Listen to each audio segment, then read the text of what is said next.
Beloved Saints, today's 5-minute message of redemptive history is about Hezekiah of the second period in the genealogy of Jesus Christ, Part 1, from the 4th book of Redemptive History series, God's Profound and Mysterious Providence.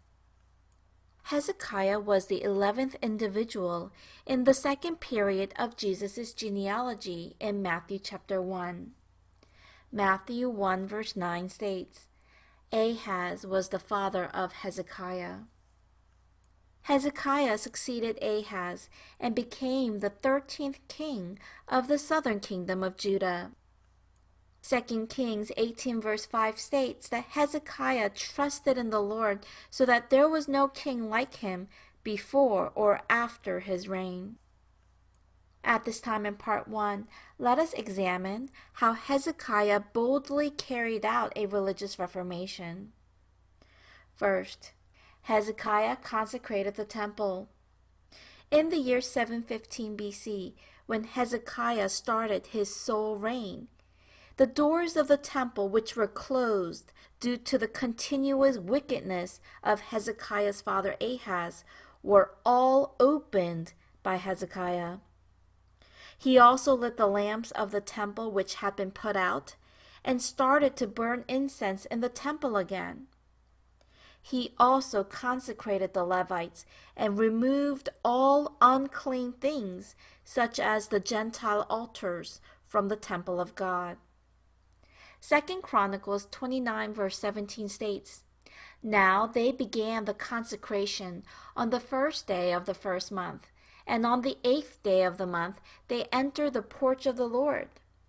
Then they consecrated the house of the Lord in 8 days, and finished on the 16th day of the first month. In such a way, religious reformation begins with cleansing of the temple. Second, Hezekiah worshipped God and gave offerings of thanksgiving. Third, Hezekiah had all of Israel keep the Passover.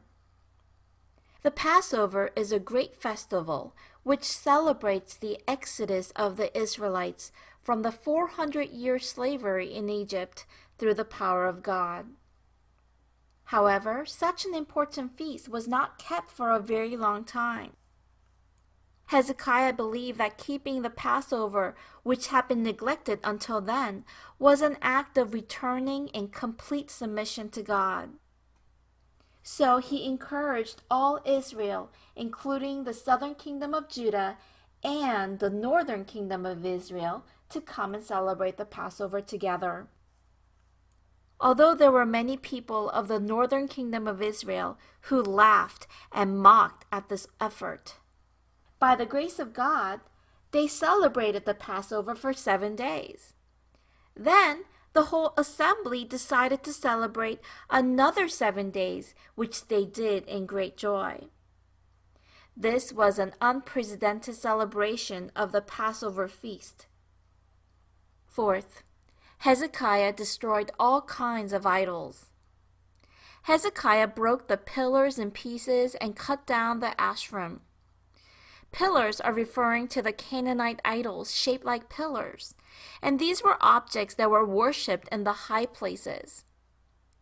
Hezekiah was the only king who obeyed the second command of the 10 Commandments, as well as another command which states, Take care that you do not offer your burnt offerings at any place that you see, but at the place that the Lord will choose in one of your tribes.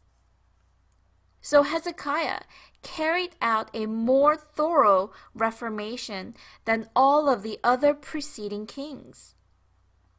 2 Chronicles 31 verse 1 states, Now when all this was finished, all Israel who were present went out to the cities of Judah, broke the pillars in pieces, cut down the Asherim, and pulled down the high places and the altars throughout all Judah and Benjamin, as well as in Ephraim and Manasseh, until they had destroyed them all. Fifth, Hezekiah re-established the offering and the tithe. In order to provide for the priests and the Levites, Hezekiah commanded the people to bring the first fruits and the tithes of all the produce of the field. Hezekiah then gave a portion of his own goods as an offering according to the law, and by doing so, he had set an example to be emulated in his religious reformation.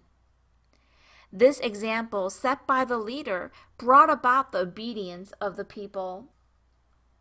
Beloved saints, the reason Hezekiah was able to bring about such a powerful religious reformation was because he clung to the Lord. He was one with God. This signifies that Hezekiah had discarded all distractions and had maintained a deep relationship with God through meaningful fellowship. As a result of the reforms, God was with Hezekiah and made him prosper wherever he went.